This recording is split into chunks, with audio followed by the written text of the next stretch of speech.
caiu.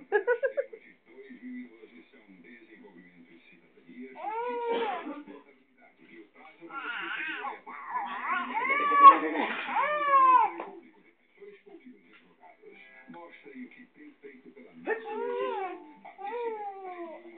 a justiça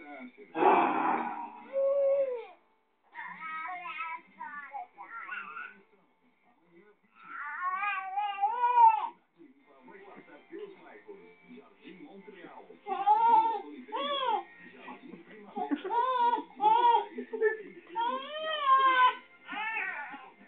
Ela quer tentar. o mutirão da limpeza, da saúde e do Hã? Perto do meio do meu pai.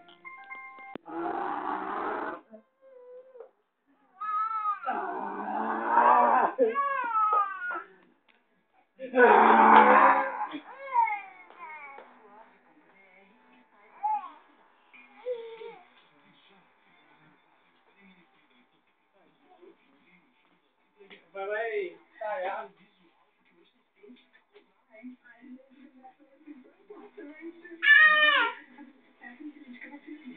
Mas se depender de Chayenne, esse sucesso está com os dias contados. Por isso que estão se achando. Deixa ela comigo.